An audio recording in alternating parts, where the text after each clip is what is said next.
It's time for more Manifesting Original Rich Bitch Experiences. Each week, we're talking travel, wellness, and millennial musings with a level of refinement. What level? It fucking depends. I'm your host, Ava Bilkey. Hey guys, happy Valentine's week, Galentine's week, or just week in general, depending on where you are at in life. When I was thinking about what I wanted to share for this week's podcast episode, I knew I wanted to do something on the topic of love and relationship, but I wasn't quite sure what that was going to be. And I had an experience over the weekend that helped me identify this week's topic, which is the journey to becoming single and happy. Now, over the weekend, I was chatting with one of my friends, and we were making plans to go out to dinner this coming weekend. And I was looking at some different restaurants, looking to make a reservation, and everything was completely booked. We're talking like 4 p.m. to 10 p.m., not one reservation available. And I was like, what the fuck is going on? I consider it a win because I think this is one of those holidays that can bring up a lot of emotions, expectations, maybe failed expectations. And it can be something that is a bit difficult to work through. And especially if you are single, I know that this is one of those moments that can really magnify a lot of what you may be feeling around the fact that you are single around Valentine's Day. I have actually been single now for 3 years. And this isn't something that I consciously chose, but this has been my path and this is where I'm at in my life. And I think we ask ourselves this question sometimes, or maybe other people ask you, it's like, are you happy? And it's like, I really fucking hate that question because one, it implies like you want me to say no, or like you're assuming that I'm not. But I actually stopped to think about it. And I truly feel with 100% confidence that where I'm at in my life right now as a single person in my 30s, like I have never been more happy and more content. And I started reflecting about what it took for me to arrive at this place. And I want to share my journey to single and happy with the hopes that if you are a single person, or if you are a person who is considering becoming single, but maybe you are afraid to leave your current situation, or you're afraid to change things, or maybe you're just fearful about being alone or lonely, I hope that you can find something in today's conversation that gives you a little bit of reassurance that single can actually be a really beautiful, freeing experience. For a bit of context, I spent all of my 20s in relationship. I was a serial dater in my 20s. I don't think that there was a period of time for more than 6 months. I think I had one 6 month stretch where I was totally single in between partners. But I spent all of my 20s in relationship. Now, my most recent relationship ended at the very end of 2019. And I have spent all of my 30s to date being single.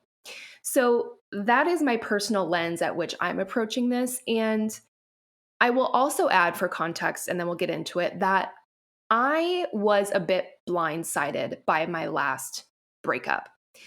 I wasn't choosing to end this relationship. And so when I became a single person over 3 years ago, I was actually quite hurt. I was very upset. I hate using this term, but I was heartbroken. And so the first step in that journey to really getting on a healing path for me was to learn or relearn how to love myself. When we are in partnership, when we are in relationship, I think that, at least for me, it's really easy to give a lot of love to your partner. And sometimes we don't do the best job of continuing to love ourselves when we're in relationships because we're kind of getting that from somebody else.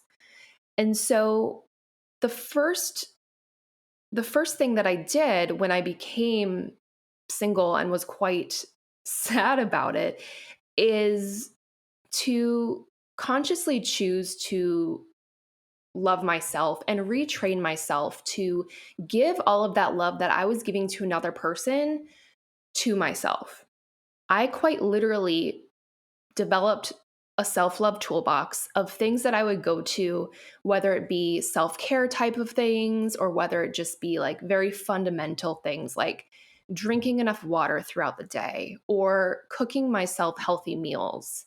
And every time I started to feel really sad about my single status, I would go to my self love toolbox and literally choose something in that moment to make myself feel better, to give myself a bit more care and attention. One of my personal favorites is taking a shower. Like, I absolutely love taking long showers. And so there would be moments at the beginning of this journey for me where I would literally be like, I feel really shitty right now. I need to go take a shower. But that was a tool that I used, and it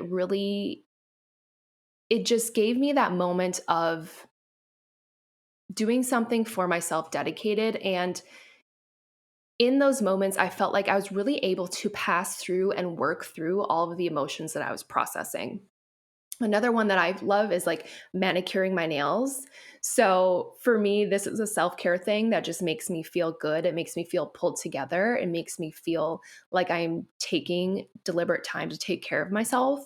And I already paint my nails about like once a week, but obviously when I'm sad, like maybe we're not on that schedule. And so that was something else that I used as just a conscious tool to spend time rebuilding my self love. And a tool or a resource that I also used in this stage of my journey was a book by Louise Hay. It's called You Can Heal Your Life. And I talk about this book all the time, but it was truly a game changer for me. I think I've read it 3 times now. And it is a really beautiful way to learn to love yourself again, through breakup or through other types of traumas in your life. And there's so many exercises in that book and moments of self love and self reflection. And at the end of each chapter, there are really beautiful affirmations. And so this book for me feels really healing. And that was something that I used to really rebuild my self love after that breakup. I think the next really big, important moment for me in the journey to becoming happy and single was taking time to identify my own purpose and goals and values. And what I mean by this is, I think when we are dating and when we have a partner, obviously you want to help them achieve their goals. And you want to have some sense of being connected to their life purpose as well. But again, I think this is one of those areas where, for me, having spent all of my 20s quite literally like in different relationships, I would take on other people's life goals and almost make them mine as well. Like, I was so over involved in helping my partners achieve their goals that I actually put my own goals on the back burner. Or there were definitely moments throughout that time frame where I didn't even really know what my goals were. And so I think in relationship, you can tend to blur or kind of dull your own direction at times. This is something that I actually started working on when I was still in partnership. But it was right towards the end of my relationship. And it was something that I really just ran with kind of full bore when I became single. But I was so fed up with not having a purposeful direction. At the time, back in 2018, 2019, I felt just Like I was living every day. I was getting up. I was going to a corporate job. I was coming home. I was having dinner. I was going to bed. Like I really felt lost in my sense of overall direction in life. And that was a great source of unhappiness for me. And so I actually joined a life coaching program at that time. And it was an 8-week program. And it really helped me to clarify my path. And it's really fascinating because my last breakup actually came right in the middle of that life coaching program. And I really do feel now in retrospect, like this was definitely part of what set my path in motion in terms of pursuing entrepreneurship and my passions for travel and really building my own life, my own business in a way that allows me more freedom. But having that program was so crucial to me at that time. So, if you feel like you could use a greater sense of clarity around your purpose or your goals or your values, if you have access or resources to work with a third party, maybe it's a life coach, maybe it's a business coach, maybe it is a therapist, um, having a third party to really help you hone in on that is such a critical part of that healing journey. Something else that I have more recently discovered that has been a great tool is the book You Happier by Dr. Amen.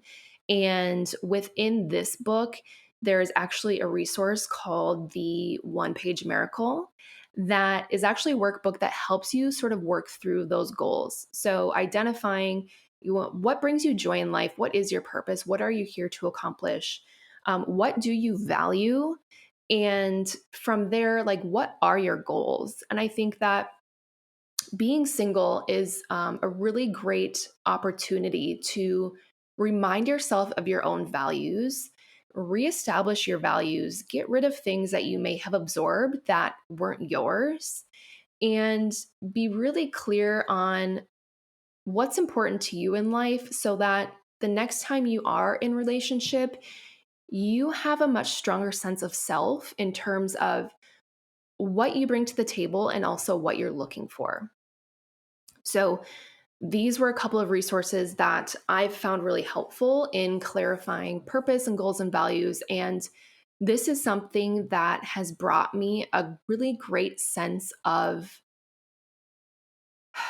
just contentment in being single because I have my own shit that I'm working towards and I have my own goals, and you don't need anyone else to do that. In reflection, the next big thing that comes to mind on this journey to becoming happy and single is spending a lot of time alone. Spending time alone. And again, when I reflect on my 20s, I was doing the opposite of that.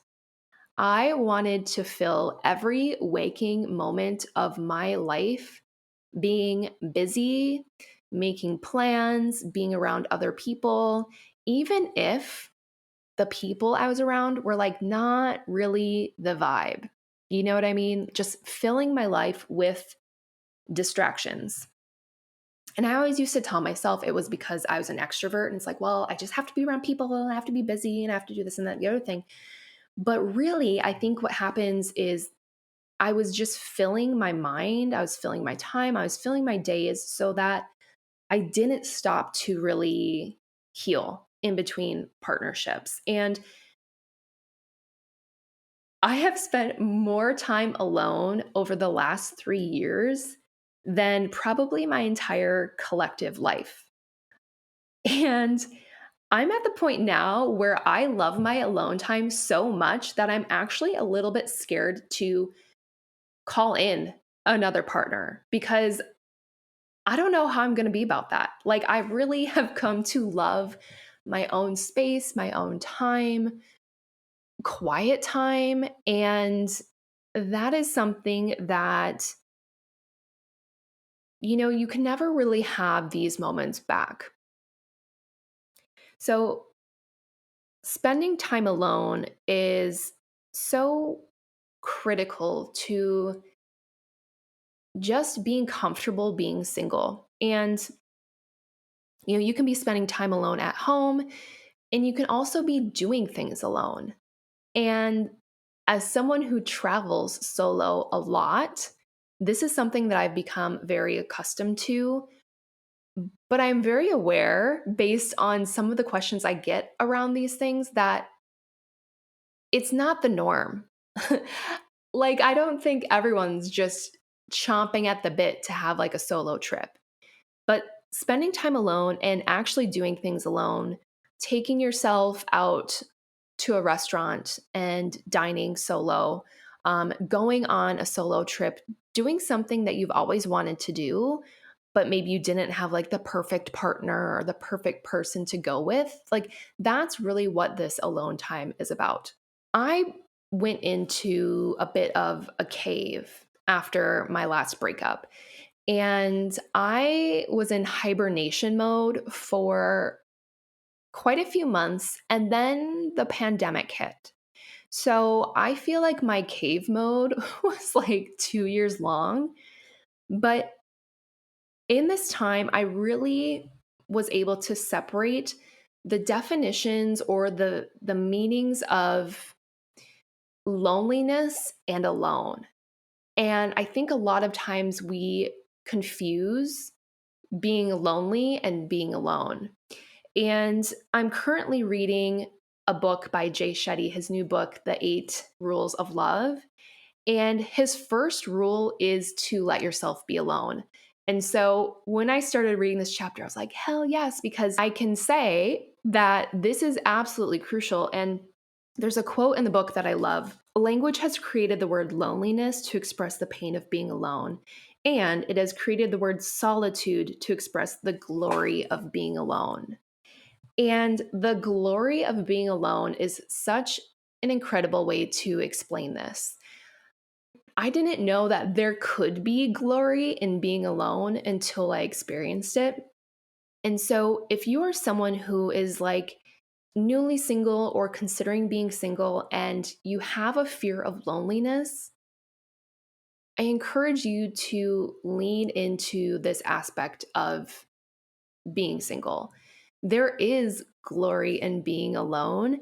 And I know it sounds crazy, but, or maybe it doesn't sound crazy. It definitely sounded crazy to me at one point in time, but it's such a beautiful thing. I don't know how else to explain it, but a resource I would recommend for really diving into this is Jay Shetty's book, The 8 Rules of Love. And it's the first rule. It's let yourself be alone. To give you some specific examples of how I initially spent this alone time, I was doing lots of journaling. I was doing lots of reading, and I was doing lots of self reflection. And I think that it's important to carve out moments for these things, regardless of your relationship status. But it feels luxurious when you are single to actually spend a lot of time doing this. And again, this glory in being alone is something that comes with time, but really in these moments of learning who you are without outside influences and meeting yourself again, re meeting yourself, and also taking time to reshape who you are and saying, I'd really love this about myself and I want to continue to nurture that. Or I really don't like this habit that I picked up over the years. And so I want to work on this aspect of who I am as a person. And I think that's how you can best spend some of that time alone. Okay, alone time and rant. The next thing that really helped me on this journey to becoming happy single is creating new connections and hobbies. And I'll talk about connections and then I'll talk about hobbies. Creating new connections is something that I found really helpful in my journey to becoming happy with this new life status, relationship status. Depending on how long you are in relationship for, obviously you are going to meet lots of friends and connections through your partner. And that is a beautiful thing. However, when you go through a breakup, I think this is one of the things that can be really tricky about becoming single. It's like that classic fight of like, who gets to keep the friends? And that really sucks. And I don't know, honestly, if there is a way around this. I personally haven't really found a way around this. Maybe you have. I've found it really helpful to heal through creating new connections. And it's not to say, again, that you have to ditch all of your old friends and business partners and connections just because, like, you met them through an ex. Like, I still have really great friends that I've met as a result of previous relationships, but I would say they're definitely fewer and far between than people that I have met and formed connections with independently on my own. Creating new connections can be really helpful because I think it helps you move past your old life. You know, when you hang on to old connections, you see kind of like secondhand information about what your ex is doing, what they're up to, who they're hanging out with, social media, all the shit.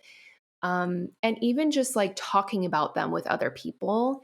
I think a lot of times it's easiest to heal when you really cut all of those ties and cords. Um, and so for me, having friends that are independent of partners has been really, really helpful. And I don't think I realized how important this was until I actually experienced this in a different way via becoming an entrepreneur. And so let me explain this. I didn't realize how important it was to have people in the same life situation as myself. Obviously, it takes all types of people to create community, different relationship statuses, different types of work, different cities. All of this variety, it creates a very rich and diverse community. And I think that's important. But what I realized when I left my corporate career behind and became an entrepreneur is that I felt really isolated and alone in being able to relate to other people. So, having worked a corporate career for 10 years, all of my friends basically were in a similar sort of corporate work environment. All of my colleagues obviously were corporate employees. And so, having something that you can relate to like that is obviously what builds connection. But I found myself feeling really isolated when I started to build my own business as an entrepreneur, and I could no longer relate to corporate lifestyle or memes or like jokes about the office because that wasn't my reality anymore. I could understand it, but I couldn't relate. This is what helped me really open my eyes to the importance of having friends and connections that you can relate to in relationship status as well. So, having other single friends became really important to me because while I love my married friends and while I love my friends who are parents, there are certain ways in which we simply cannot relate. And so, having friends in the same relationship status as you, other single friends, is so fucking important. Just the types of things you can talk about: dating, dating apps, doing things alone, going out to different networking events. It just opens up a whole nother world, and it's really healing to have people in the same situation as you. So creating new connections with other single people was huge and super helpful for me. Ways in which you can do this: Bumble BFF. So this one is, I've got a lot of friends actually trying out Bumble BFF right now. But I think this is a really great way to meet new people, um, and just branch out beyond your current friend group. Also, Instagram. Like, I have met a lot of really cool people through Instagram. And I think there are just so many ways now. Like, people are really open to creating new connections because we have all of these new kind of digital possibilities. And so, those are a couple of resources that I've found helpful in making new connections.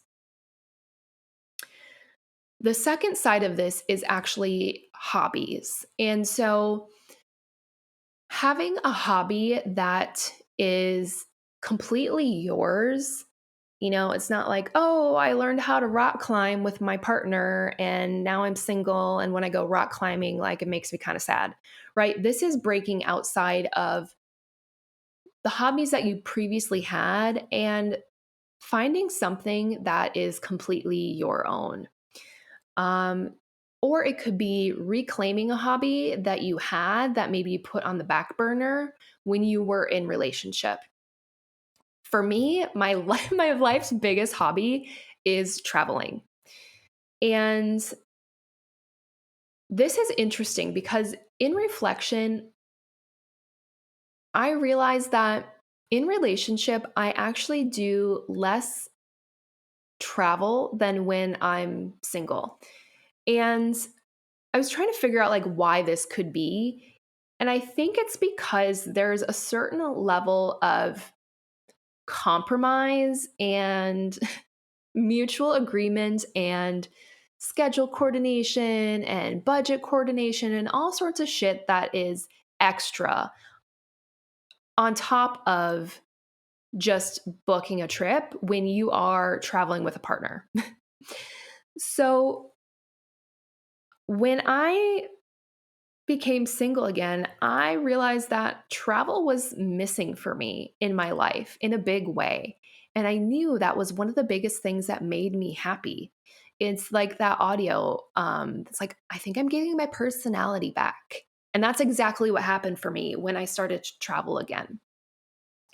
And so I have experienced great joy in embracing this hobby as a single person. And there is just some next level of freedom that gets unlocked, this level of independence that gets unlocked when you can book a trip to wherever you want, whenever you want, stay wherever you want, dine wherever you want, do whatever the fuck you want without having to consult anyone else, right?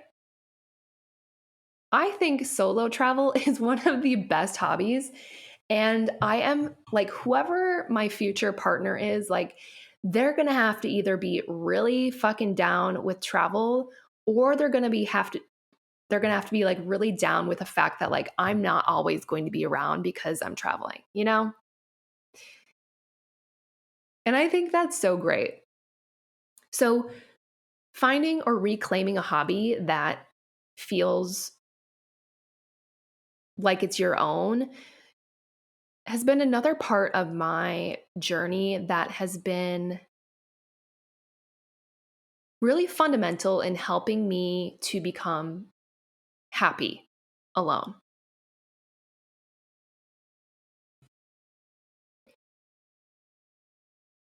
So the last thing I'll share as it relates to being single and happy is gratitude and living in the present moment has become such an important part of this entire journey. And what I mean by this is not constantly looking around at what you hope for your future self or even what you regret about your past self and truly enjoying the moment. being present and having gratitude for where you're at in your life as a single person really is, I think this is the most important piece of everything because I have realized that feels like a luxury. This is a luxury for me to have had this much time alone to really rediscover and redefine who I am and what I value and what my goals are and where I'm going in life and having my hobbies and having my friendships and not worrying about what's going to happen tomorrow. I think gratitude for the present moment and honoring this life stage makes everything else work. And so, if you are someone who is single but really wants to be in partnership, I don't know how else to say it, but like just stop thinking about it for a while. Like, don't put all of your energy towards finding a relationship. Become happy with who you are right now. Create the life that you want and trust that if relationship is your goal, it's going to happen. It's going to happen, but don't get so fucking caught up in future tripping about it that you miss out on this really special time of being with you, being in a relationship with yourself. This is something that I think is the gift of time. Time is truly the great healer. And with time, being single becomes very enjoyable, especially if you can find presence and gratitude for the present moment. The last thing that I'll say is that I didn't consciously choose this journey for myself of being single in my 30s. But I can confidently say that I am truly content and happy and grateful for this moment in my life. And so I hope that if you are finding yourself in a position where you are single, maybe you just went through a breakup, or maybe you're considering it, you know you're not in the right relationship, but you've maybe been holding on to it for some of the wrong reasons. I hope that this gives you some sense of something to look forward to in your own single to happy journey. It's not bad, guys, I promise. It's actually really great. So come on in, the water's fine. Happy Valentine's Day. Let's get into love it or leave it. What I am loving this week is the fact that I've got travel on the books, which means there will be more travel podcasts coming very, very soon. I am so excited about that. As I shared earlier, travel is my greatest hobby. And so I'm super excited to bring you more travel review episodes in the coming weeks, guys. So get excited about that. I think one of the things that's so exciting about travel is actually having something to anticipate and looking forward to a trip because again, it is something to look forward to. And especially in the winter time, like having something on the calendar is just so crucial for my mental health. And I'm just so excited for the upcoming travel content. So we love that. What I'm leaving this week is televised music performances. Can we all agree that televised music performances just aren't really giving? I don't know. I tuned into the Grammys the other weekend, and this past weekend, I did turn on the Super Bowl for Rihanna only. But I feel like, guys, if we are living for televised music performances, like we've got to change it up. I just don't feel like these moments of entertainment are delivering. And I'm not hating on anyone. Like, Rihanna did a great job, but also a concert in the middle of a football game just like isn't really ideal. You know what I mean? I think music is best enjoyed when it's specifically created for TV or video or specifically created for live experience. I think it's really hard to do both. And maybe that's why things just aren't hitting. Like, I don't know. Or maybe TikTok has just become a greater source of entertainment and these big TV televised concerts are just overrated. I don't know. That's my opinion. I'm leaving these things behind. I would much rather enjoy something like that in person or watch a music video that's created specifically for somebody to watch on the screen. You know what I mean? Okay. I think that's all I've got. Yeah, I think that's all I've got. If you are celebrating Valentine's Day, I hope you have a lovely one. If you're celebrating Galentine's Day, I hope it's great. If you are not celebrating anything other than being alive and thriving this week, I also hope that goes well for you. I love you. Thank you for listening, and we'll see you back next week. Listen to the More Pod every Wednesday as I share the things that make me more me and discover a thing or two to make you more you.